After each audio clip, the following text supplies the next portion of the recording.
혹시 눈치채셨나요? 당신을 가장 두렵게 하는 특성이 다른 사람에게서 당신을 가장 화나게 하는 특성과 같다는 것을요.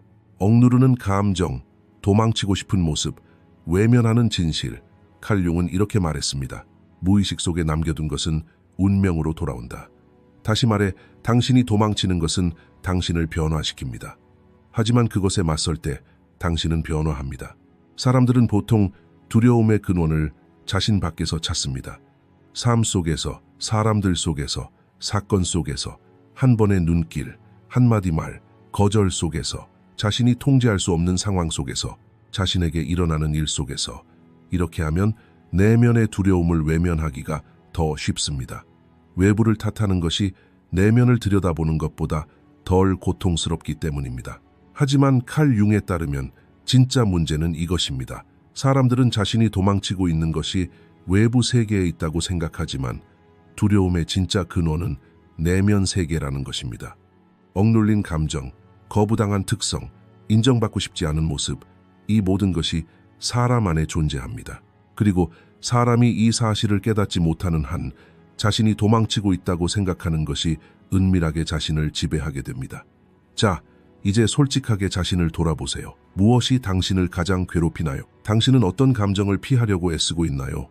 분노, 권력욕, 나약함, 아니면 사랑에 대한 갈망인가요? 사람들은 이러한 질문에 대한 답을 회피하는 경우가 많은데 그 이유는 답이 자신의 안락한 영역을 깨뜨리기 때문입니다. 오랜 세월 동안 쌓아온 정체성을 뒤흔들기 때문이죠. 융은 이 점을 강조합니다. 억압된 것은 결코 사라지지 않습니다. 단지 무의식 속으로 숨어들 뿐이죠. 그곳에서 조용히 자라납니다. 그리고 때가 되면 운명처럼 우리 앞에 나타납니다. 삶에 반복되는 순환이 존재하는 이유도 바로 여기에 있습니다. 똑같은 관계 패턴, 비슷한 실망, 변치 않는 결과들. 사람들은 왜 나는 항상 똑같은 일을 겪는 걸까? 라고 묻지만 정작 중요한 질문은 나는 내 안에서 무엇을 보고 싶지 않은 걸까? 입니다. 당신이 도망치고 싶어 하는 것은 당신을 괴롭히는 사람들에게 나타납니다. 당신이 억누르는 감정은 타인에게서 당신을 자극합니다. 당신이 스스로에게서 인정하지 않으려는 특성은 당신이 세상에서 가장 가혹하게 판단하는 부분이 됩니다. 이것은 벌이 아닙니다. 마음이 스스로를 조절하려는 시도입니다. 융은 이를 무의식의 보상 기제라고 부릅니다. 내면에서 거부하는 것은 외부적으로 과장되게 인식됩니다. 그래서 사람은 자기 자신과 마주할 수밖에 없습니다. 하지만 대부분의 사람들은 이 부름에 귀 기울이지 않으려 합니다. 더 많은 것을 통제하려 하고, 더 많은 척하며, 더 강해 보이려 하고, 더 침착한 척 행동합니다. 하지만 이는 표면적인 질서만을 제공할 뿐입니다. 내면의 긴장은 계속해서 커져만 갑니다. 왜냐하면 도피는 해결책이 아니기 때문입니다.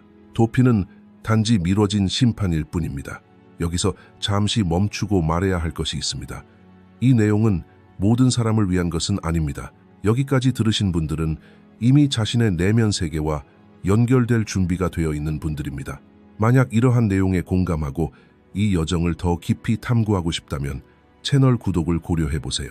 이 채널은 단기적인 해소가 아닌 지속적인 깨달음을 바탕으로 만들어졌기 때문입니다. 계속해보겠습니다. 당신이 도망치고 있는 것은 어디에 있을까요? 답은 간단하지만 섬뜩합니다. 그것은 당신 안에 있습니다. 당신이 억누르는 모든 감정, 당신이 거부하는 모든 측면, 당신이 외면하는 모든 진실은 당신 안 어딘가에 계속 존재합니다. 그리고 당신이 직시하기를 거부하는 한 그것은 계속해서 당신을 이끌어갈 것입니다. 그렇기에 융은 변화의 첫걸음을 외부 조건이 아닌 내면의 자각에서 찾습니다. 사람이 두려움을 외부에서 찾으려 하지 않는 순간 진정한 여정이 시작됩니다. 왜냐하면 그 순간 그 사람은 자신이 도망치려 했던 것과 같은 공간에 머무를 용기를 냈기 때문입니다. 그리고 이 용기가 바로 변화의 시작입니다. 그리고 이 지점에서 극소수의 사람만이 깨닫는 진실이 드러납니다. 사람들은 두려움을 억누름으로써 통제할 수 있다고 생각합니다. 침착함을 강함으로 착각하고 수능을 미덕으로 여깁니다.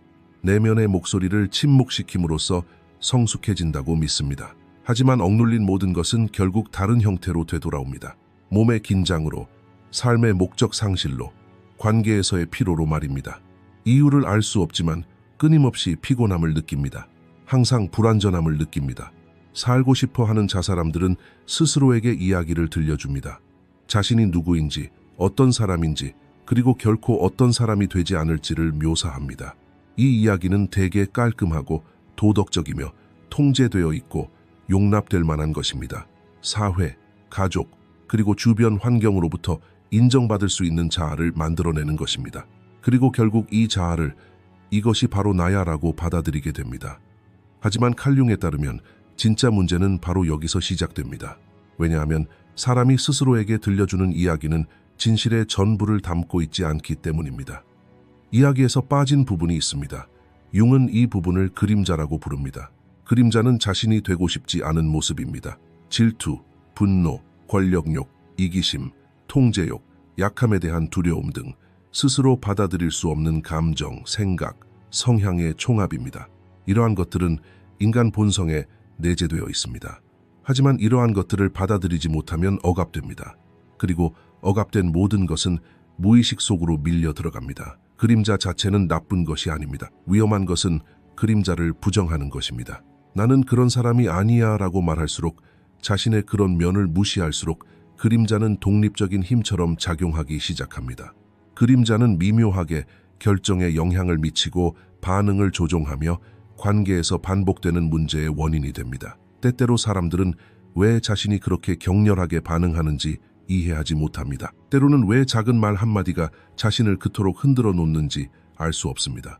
바로 이런 순간에 그림자가 작용하고 있는 것입니다. 억압된 감정이 지배력을 행사하는 것입니다. 융에 따르면 자신의 그림자에 맞서지 않는 사람은 자신의 어둠에 지배당합니다. 그리고 이 지배는 조용히 작용합니다. 사람들은 종종 그것을 인지조차 못합니다. 그림자는 다른 사람에게서 가장 분명하게 드러납니다. 당신을 가장 괴롭히는 사람들은 종종 당신이 부정하는 당신 자신의 모습을 반영합니다. 누군가의 오만함이 당신을 미치게 한다면 당신은 자신의 강점과 갈등하고 있는 것입니다. 누군가의 약점이 당신을 화나게 한다면 당신은 자신의 취약성을 직면하는 것을 회피하고 있는 것입니다. 융은 이것을 투사라고 부릅니다. 사람들은 보고 싶지 않은 것을 밖으로 투사합니다. 이런 식으로 그들은 내면의 문제를 직면하는 것을 피합니다. 남을 탓하는 것은 쉽습니다. 판단은 책임을 내면에서 외부로 전가하기 때문에 위안이 됩니다. 하지만 그 대가는 큽니다.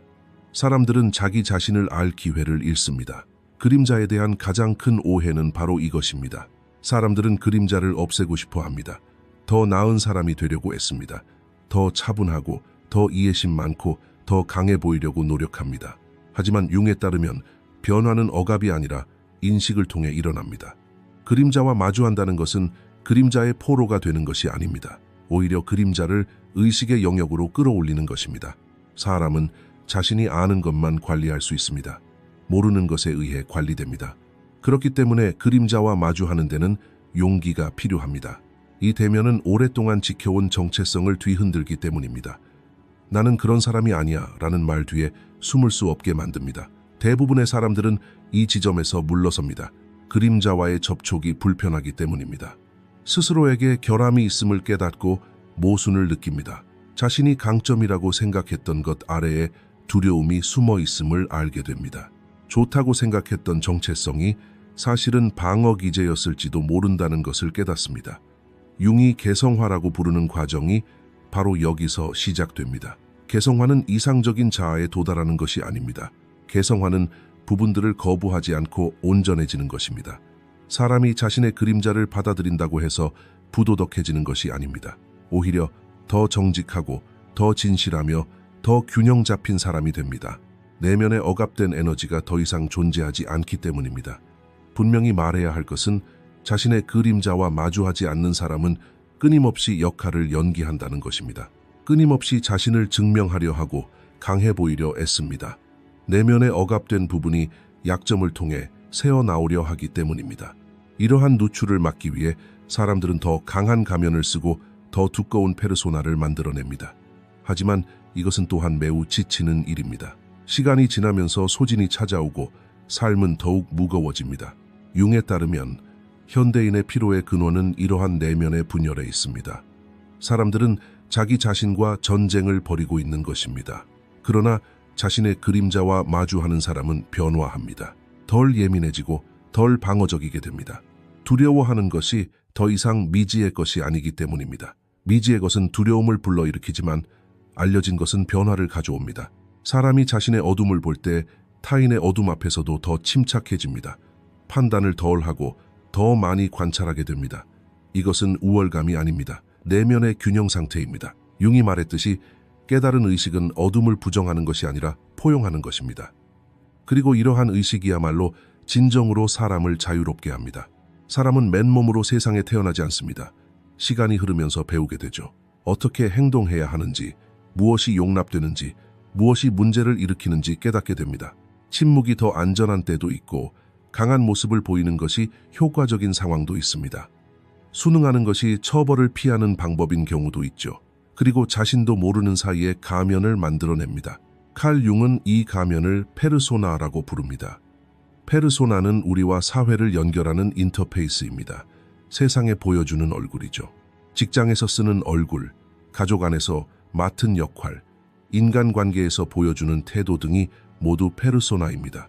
페르소나는 본질적으로 나쁜 것이 아닙니다. 오히려 사회 속에서 살아가기 위해 필수적인 요소입니다. 문제는 이 가면이 정체성 자체로 오해되기 시작할 때 발생합니다. 페르소나는 사람에게 안정감을 줍니다. 이 가면 덕분에 비판받거나 배척당하지 않고 받아들여집니다. 자신의 역할을 잘 수행하면 보상을 받고 인정받고 사랑받습니다. 이렇게 페르소나는 더욱 강해집니다. 시간이 지나면서 사람은 이 가면 뒤에 머무르는 것을 선호하게 됩니다. 익숙하기 때문입니다. 통제할 수 있는 것처럼 보이기 때문입니다. 진정한 자아의 혼돈, 모순, 우유부단함은 위협적으로 느껴집니다. 페르소나는 질서정연하고 명확한 경계를 가지고 있습니다. 사람들은 이 시스템 안에서 안전함을 느낍니다. 하지만 이 안전함은 깨지기 쉽습니다. 가면은 내면 세계의 진실을 반영하는 것이 아니라 단지 용납될 수 있는 모습만을 보여주기 때문입니다. 융에 따르면 페르소나와 동일시하는 사람은 내면의 자아와 단절됩니다. 자신이 무엇을 느끼는지 온전히 알 수 없고 무엇을 원하는지 명확하게 구분할 수 없습니다. 느끼는 것은 위험하고 원하는 것은 갈등을 야기할 수 있기 때문입니다. 하지만 가면은 갈등을 줄여줍니다. 시간이 흐르면서 사람들은 자신의 욕구를 억누르고 불편함을 무시합니다. 자신이 적응하고 있다고 생각하지만 이러한 적응은 내면의 대가를 치르게 합니다. 내면의 공허함이 생기고 겉으로는 모든 것이 괜찮은 것처럼 살아가지만 마음속 깊은 곳에서는 불만족감이 커져갑니다. 융은 현대인이 느끼는 무의미함을 이러한 단절로 설명합니다. 페르소나는 또한 방어기제이기도 합니다. 사람들은 자신의 취약성을 숨기기 위해 강한 척합니다. 무가치함을 감추는 데 성공하는 것입니다.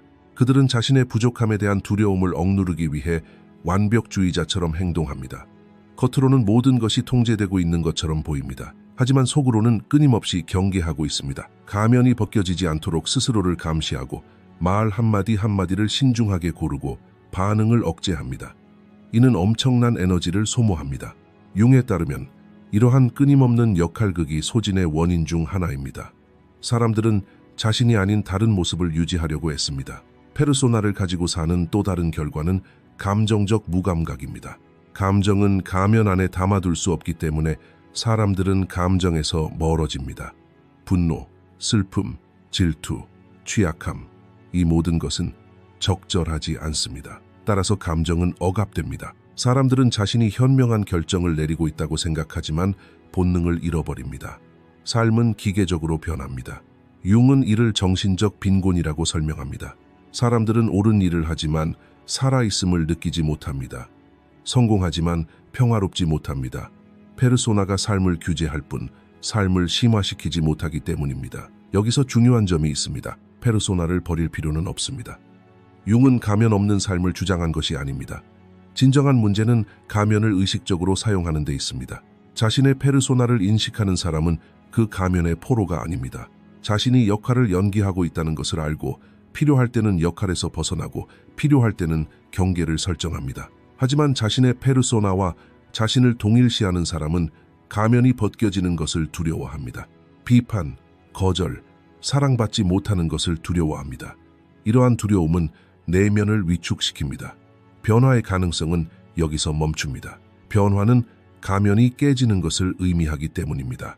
페르소나가 깨지면 사람들은 불안감을 느낍니다. 억눌렸던 감정들이 표면으로 드러나고 오랫동안 침묵해왔던 욕구들이 목소리를 내기 시작합니다. 융에 따르면 이러한 불안감은 문제가 아니라 하나의 신호입니다. 영혼이 스스로에게 무언가를 일깨워주는 것입니다. 이때 사람은 두 가지 길 중 하나를 선택해야 합니다. 가면을 더욱 두껍게 만들거나 아니면 멈춰서서 처음으로 자신을 직시하는 것입니다. 이러한 자기 성찰은 쉽지 않습니다. 자신의 정체성에 대해 의문을 품게 되기 때문입니다. 하지만 이러한 질문은 변화의 문을 열어줍니다. 자신의 페르소나와 거리를 두는 사람은 변화합니다. 자신을 덜 방어하고 자신을 증명하려 애쓰지 않습니다. 그들은 더욱 간소하게 살아갑니다. 타인의 인정에 덜 의존하게 되죠. 자신의 가치가 더 이상 외부에서 오는 것이 아니라 내면에서 비롯되기 때문입니다. 융의 개성화 과정에서 페르소나는 극복해야 할 적이 아니라 의식적으로 관리해야 할 도구입니다. 가면을 인식하게 되면 더 이상 안정감을 주는 원천이 되지 않습니다. 진정한 안정감은 내면의 진실성에서 찾을 수 있습니다. 그리고 이러한 진실성은 사람을 더욱 강하고 자유롭게 만들어줍니다. 변화는 흔히 묘사되는 것처럼 순탄한 과정이 아닙니다. 사람들은 변화를 치유, 안도, 평화의 관점에서 상상하곤 합니다. 더 나아지고, 더 강해지고, 더 균형 잡힌 삶을 살고 싶어 합니다. 하지만 칼 융에 따르면 변화의 문은 먼저 불편함을 통과해야 합니다. 기존 질서가 흔들릴 때에만 사람들은 움직이기 때문입니다. 편안함을 깨트리지 않고는 자각이 깊어지지 않습니다. 변화의 고통스러운 진실은 바로 여기에 있습니다. 내면의 변화는 먼저 정체성을 위협합니다. 익숙한 자아가 해체되기 시작할 때 사람들은 길을 잃습니다. 이러한 상실은 두려움을 불러일으킵니다. 비록 고통을 주더라도 이전의 정체성은 익숙하기 때문입니다. 익숙한 것은 안정감을 제공합니다. 반면 새로운 것은 불확실성을 수반합니다. 사람들은 변화를 원하지만 그 대가를 치르고 싶어 하지 않습니다. 더 자유로워지고 싶어 하지만 통제권을 포기하고 싶어 하지 않습니다. 더 진정성 있게 살고 싶어 하지만 가면을 벗고 싶어 하지 않습니다. 융은 이러한 모순을 인류의 가장 근본적인 갈등으로 봅니다. 변화는 기존 구조의 해체를 요구합니다. 생각, 신념, 방어기제, 역할 등 모든 것이 의문시됩니다. 이러한 고민 과정에서 사람들은 무력감을 느끼고 우유부단해지며 때로는 무의미한 공허함을 경험합니다. 바로 이 순간 대부분의 사람들은 과거로 되돌아가려 합니다. 내게 뭔가 문제가 있는 거야 라고 생각하지만 사실 문제는 없습니다. 지금 일어나고 있는 일은 내면의 재구조화입니다. 억압되어 있던 것들이 표면으로 드러나면서 고통은 불가피합니다. 수년간 억눌러 왔던 감정들이 터져나오고 외면해 왔던 두려움이 밀려옵니다. 사람들은 자신에 대한 불편한 진실을 깨닫게 됩니다. 자신이 강점이라고 생각했던 것들, 뒤에 두려움이 숨어 있었다는 것을 알게 되고 통제하고 있다고 여겼던 삶이 사실은 얼마나 연약한지 깨닫게 됩니다. 융에 따르면 이러한 깨달음은 붕괴가 아니라 새로운 전환점의 시작입니다. 자아는 후퇴하고 의식은 확장됩니다. 하지만 이러한 확장은 처음에는 평화가 아닌 긴장을 유발합니다. 이전처럼 살아갈 수 없다는 것을 알면서도 무엇이 새로운 것인지 아직 알지 못하기 때문입니다. 변화의 고통스러운 측면은 외로움입니다. 사람들은 이 과정에서 오해받는다고 느낄 수 있습니다. 주변 사람들은 그들이 예전과 같은 모습에 머물러 있기를 바라기 때문입니다. 사람들은 그들이 예전의 역할을 그대로 수행하기를 기대합니다. 변화는 개인의 내면 세계뿐 아니라 인간관계에도 큰 영향을 미칩니다. 융은 바로 이 때문에 개성화의 여정에 용기가 필요하다고 말합니다. 타인의 기대를 저버릴 위험이 있기 때문입니다. 순응하는 것은 안전하지만 진정성을 드러내는 것은 위험합니다. 하지만 이 위험을 감수하지 않으면 사람들은 자신의 삶을 방관하게 됩니다. 겉으로는 평범한 삶을 사는 것처럼 보이지만 내면으로는 소외감이 커져갑니다. 여기서 중요한 오해가 있습니다. 사람들은 변화의 고통을 실수로 착각합니다. 그 고통을 억누르려 애쓰고 더 바빠지고 모든 것을 통제하려 하고 더 많이 생각합니다. 하지만 융에 따르면 이 고통은 억누르지 말아야 할 신호입니다. 영혼이 낡은 구조를 더 이상 유지할 수 없다고 알려주는 것입니다. 이때 가장 중요한 것은 멈춰서 관찰하는 것입니다. 당장 해결책을 찾거나 바로 회복하려 애쓰는 것이 아니라 무슨 일이 일어나고 있는지 알아차리고 감정을 억누르지 않고 인식하는 것입니다. 변화는 서두를 수 없기 때문입니다. 서두르면 옛 패턴이 새로운 가면을 쓰고 돌아옵니다. 변화가 고통스럽다고 해서 잘못된 길을 가고 있다는 뜻은 아닙니다. 오히려 정반대인 경우가 많습니다. 익숙한 자아를 떠날 때 사람은 슬픔을 경험합니다. 이 슬픔은 과거의 정체성에 대한 집착의 자연스러운 결과입니다. 융은 이 과정을 일종의 내면의 죽음이라고 설명합니다. 낡은 자아가 죽지 않으면 새로운 의식이 태어날 수 없습니다. 이 죽음은 반드시 극적일 필요는 없지만 불안감을 유발합니다. 사람이 이 충격을 받아들일 때 내면의 성숙이 시작됩니다. 저항할수록 고통은 길어지고 수용할수록 변화합니다. 만약 이 부분에서 불편함을 느끼거나 제가 설명한 내용에 공감한다면 당신은 혼자가 아닙니다. 여기까지 온 사람은 이미 변화의 문턱에 서 있는 것입니다. 이러한 인식을 더욱 강화하기 위해 댓글에 나는 변화의 대가를 치를 준비가 되어 있다 라는 한 문장을 남겨주세요. 이것은 단순한 문장이 아닙니다. 내면의 확고한 의지를 선언하는 것입니다.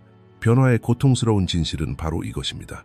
사람은 스스로를 속이는 것을 멈추는 순간 불편함을 느끼게 됩니다. 하지만 바로 그 순간에 진정한 변화가 가능해집니다. 이 과정에서 가장 어려운 점 중 하나는 조급함입니다. 사람들은 자신이 겪는 내면의 혼란이 가능한 한 빨리 지나가기를 바랍니다. 예전의 명료함과 예리함을 되찾고 싶어 합니다. 회복하려 애쓰고 빨리 정상 상태로 돌아가고 싶어 합니다. 하지만 이러한 조급함은 종종 변화를 불완전하게 만듭니다. 변화는 직선으로 진행되지 않기 때문입니다. 변화는 물결처럼 굽이굽이 이어집니다. 좌절과 멈춤, 그리고 불확실한 순간들이 포함됩니다. 융에 따르면 이러한 불확실성은 영혼이 다시 길을 찾아가는 과정입니다. 사람은 이러한 공허함 속에 머무르는 것을 견딜 수 있는 만큼 깊이 있게 성장합니다. 사람들은 흔히 내면의 평화를 어둠에서 완전히 벗어난 상태, 즉 더 차분하고 긍정적이며 통제된 자아, 힘든 감정에서 자유롭고 갈등이 사라진 내면 세계로 상상합니다. 그러나 칼 융은 이러한 관점이 근본적으로 잘못되었다고 주장합니다. 융에 따르면 온전함은 어둠을 제거하는 것이 아니라 의식적으로 수용함으로써 얻어집니다. 이것이 바로 그가 말하는 통합, 즉 자신 안에 어두운 면을 배제하거나 억압하지 않고 받아들이는 능력입니다. 억압된 부분은 언젠가 더 가혹한 형태로 되돌아오기 때문입니다. 무시된 분노는 폭발하고 인정하지 않은 두려움은 삶을 억압하며 부정된 권력욕은 타인을 통제하려는 욕구로 발전합니다. 통합은 어둠과 동일시하는 것이 아닙니다. 분노를 받아들이면 더 이상 분노할 필요가 없고 권력욕을 인식하면 잔인해지지 않으며 질투심을 인정하면 자신을 비하하지 않습니다. 오히려 이러한 감정들이 의식의 영역으로 떠오르면 다스릴 수 있게 됩니다. 융의 가장 중요한 주장 중 하나는 무의식 속에 남아있는 것은 운명으로 경험되는 반면 의식으로 떠오르는 것은 선택이 된다는 것입니다. 통합은 내면의 반응을 자동적인 상태에서 의식적인 상태로 옮기는 과정입니다. 이 단계에 이르면 사람은 변화합니다. 감정 기복이 줄어들고 쉽게 자극받지 않게 됩니다. 이제 무엇이 자신의 내면에서 비롯되는지 알게 되었기 때문입니다. 어둠을 거부하는 사람은 끊임없이 평온한 상태를 유지하려고 했습니다. 항상 이해심이 많고 침착하며 강해 보입니다. 하지만 이러한 태도는 내면에 큰 압박감을 만들어냅니다. 스스로 설정한 경계를 넘어서게 되고 거절하기 어려워하며 불편함을 억누릅니다. 그러다 보면 왜 그렇게 피곤한지 이해하지 못하게 됩니다. 융에 따르면 이러한 피로는 영혼이 무시당하고 있다는 데서 오는 반응입니다. 바로 이 지점에서 통합이 중요해집니다. 사람은 처음으로 나는 좋은 자질만으로 이루어진 존재가 아니다. 분노, 두려움, 이기심, 우유부단함도 가지고 있다는 사실을 받아들입니다. 이러한 수용은 나약함이 아니라 내면의 정직함입니다. 통합 과정은 조용히 진행됩니다. 진정한 자유는 거창한 깨달음이 아니라 작은 자각들을 통해 발전합니다. 사람은 잠시 멈춰서서 자신의 반응을 자각합니다. 말하기 전에 자신의 감정을 인식합니다. 방어적인 태도를 취하는 대신 물러섭니다. 융은 이러한 물러남을 의식적인 행위라고 설명합니다. 왜냐하면 사람은 더 이상 자동적으로 행동하지 않기 때문입니다. 관찰하고 기다리고 선택합니다. 바로 이 선택의 공간에서 진정한 자유가 시작됩니다. 어둠을 완전히 배제하지 않을 때 내면의 균형이 만들어집니다. 사람은 감정을 완전히 억누르지도 완전히 무너뜨리지도 않습니다. 두 극단 사이를 오가는 대신 자신의 중심을 찾습니다. 여기서 중요한 오해가 있습니다.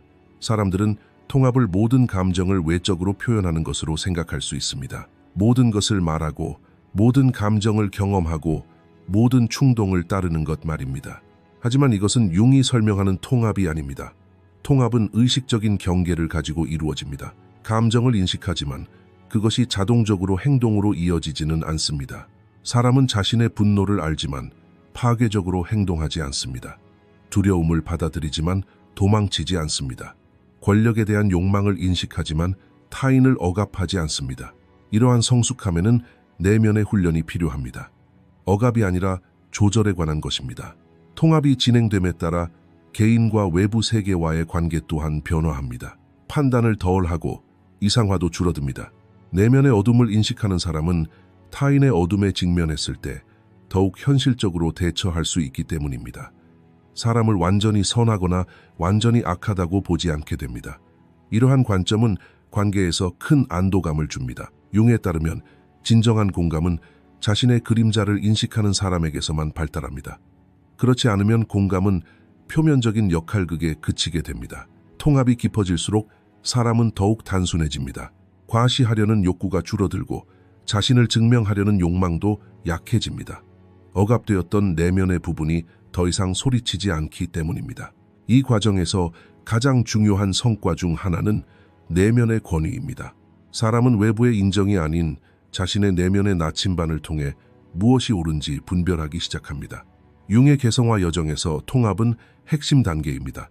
바로 이 시점에 이르러서야 비로소 자신의 삶에 대한 책임을 질 수 있기 때문입니다. 비난하거나 회피하거나 억압하는 것이 아니라 자신의 어둠을 인식함으로써 말입니다. 이러한 인식의 용기는 사람을 더욱 냉혹하게 만드는 것이 아닙니다. 그것은 그들을 더 부드럽게 만들지만 동시에 더 강하게 만듭니다. 내면의 갈등이 더 이상 없기 때문입니다.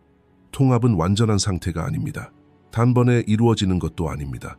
삶의 여러 단계에서 각기 다른 그림자가 드러나고 다양한 두려움과 방어 기제가 표면으로 나타납니다. 융은 이러한 과정을 살아있는 여정으로 봅니다. 각 단계에서 사람은 자신을 재발견하고 균형을 되찾고 중심을 찾습니다. 어둠을 배제하지 않고 살아가는 것이 사람을 완벽하게 만드는 것은 아닙니다. 하지만 온전하게 만들어줍니다. 온전한 사람은 삶의 불확실성 속을 더욱 차분하고 더욱 강인하고 더욱 자유롭게 걸어갑니다. 이 여정의 끝에서 우리는 깨닫게 됩니다. 진정한 문제는 어둠 그 자체가 아니라 어둠으로부터 도망치려는 습관이라는 것을 말입니다. 도피는 언뜻 보기에 보호막처럼 보입니다. 고통, 갈등, 불확실함으로부터 안전하다고 느끼게 해주기 때문입니다. 하지만 시간이 흐르면서 이러한 도피는 삶을 좁혀갑니다. 감정은 얕아지고 관계는 피상적이 됩니다. 결국 우리는 자신의 중심에서 멀어지게 됩니다. 칼 융의 메시지가 여기서 분명해집니다. 자신을 분열해서는 평화를 찾을 수 없다는 것입니다. 평화는 온전함에서 비롯됩니다. 그리고 온전함은 부분들을 거부하는 것이 아니라 그것들을 인정함으로써 가능해집니다. 도피는 일시적인 안도감을 주지만 오래도록 지속되는 긴장을 초래합니다. 억눌린 모든 감정, 부정된 모든 측면은 무의식 속에 남아 있습니다.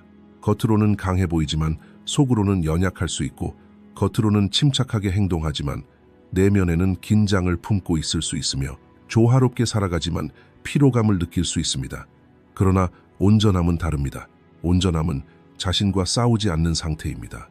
내면의 모순을 받아들이고 그것들을 하나의 그릇 안에 담아낼 수 있는 능력입니다.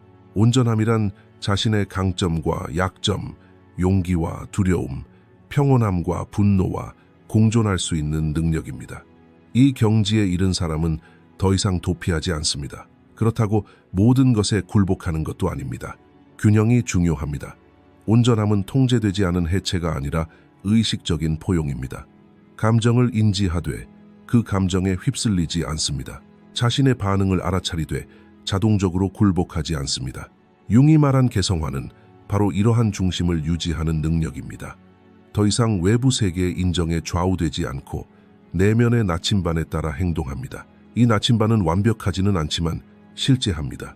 그리고 실제하는 것이 사람에게 힘을 줍니다. 온전함에 가까워지는 사람은 변화합니다. 덜 가식적이고 자신을 증명하려 애쓰지 않습니다. 삶과의 관계가 단순해지고 인간관계가 더욱 명확해집니다. 억압된 부분이 사라지면서 더욱 차분하게 경계를 설정합니다. 내적 갈등이 줄어들면 외적 갈등도 줄어듭니다. 자기 자신에게 솔직할수록 타인에게 더 마음을 열게 된다. 융이 자주 강조했듯이 자기 자신과 화해하지 않고서는 세상과 화해할 수 없다. 온전함은 도달하고 완성되는 목표가 아니라 끊임없이 유지되는 균형이다. 삶이 진행됨에 따라 새로운 두려움, 새로운 방어기제, 새로운 그림자가 나타난다. 따라서 융은 개성화를 평생에 걸친 과정으로 정의한다. 각 단계에서 사람은 자신을 재발견하고 스스로를 재조정하며 자신의 중심으로 돌아온다. 이러한 회귀는 실패가 아니라 오히려 의식적인 삶의 자연스러운 부분이다. 도피에서 온전함으로 나아가는 데는 용기가 필요하다. 왜냐하면 이 전환 과정에서 사람은 자신에 대한 신화를 버리고 더 단순하지만 현실적인 이야기로 대체하기 때문이다. 이 이야기는 완벽하지는 않지만 견고하다. 사람은 더 이상 자신을 보호하기 위해 자신을 조각내지 않고 자신을 온전히 받아들이는 법을 배운다. 그리고 이러한 온전히 받아들이는 상태가 진정한 자유를 만들어낸다. 이것이 바로 융의 유산이다. 사람이 자기 자신으로부터 도피하는 것을 멈추는 순간 삶과 진정한 연결을 맺게 된다는 것이다. 겉으로 보기에 이러한 연결은 조용해 보이지만 내면에서는 깊고 지속적인 변화를 일으킵니다. 삶의 리듬에 저항하는 대신 사람은 그 흐름에 순응하는 법을 배우게 됩니다. 이러한 흐름의 상태는 겉으로 보기에는 평범해 보일지 모르지만 내면에서는 심오한 안정감을 만들어냅니다. 사람은 더 이상 끊임없이 자신을 고치려 애쓰는 사람이 아니라 자신을 이해하는 사람이 됩니다. 온전함의 또 다른 징표는 고독과의 관계 변화입니다. 혼자 있을 때 사람은 자기 자신으로부터 도망치려 하지 않습니다. 끊임없이 자신을 다른 일로 정신을 팔게 하려 하지도 않습니다. 내면의 억눌린 목소리가 사라지기 때문에 침묵은 더 이상 위협이 되지 않습니다. 융이 지적했듯이 혼자 있는 시간이 많을수록 타인과의 관계는 더욱 건강해집니다. 고독은 더 이상 결핍이 아니라 연결을 위한 공간이 됩니다. 이러한 연결은 사람의 내면 세계를 조절하고 외부 관계에서 의존성을 줄이고 개방성을 높여줍니다. 사람은 사랑받기 위해 자신을 바꾸려 하지 않고 있는 그대로 연결됩니다. 그리고 이 여정의 지점에서 사람은 깨닫게 됩니다. 도피를 포기하는 것이 투쟁을 포기하는 것은 아니라는 것을.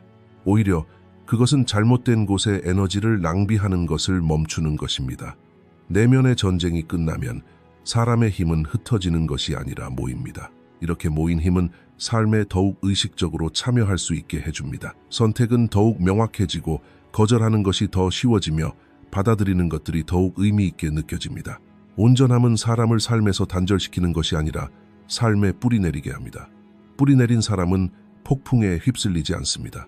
휘어지고 고군분투할 수는 있지만 뿌리째 뽑히지는 않습니다. 더 이상 도망치지 않기 때문입니다. 이제 그들은 지금 있는 곳에 굳건히 설 수 있습니다.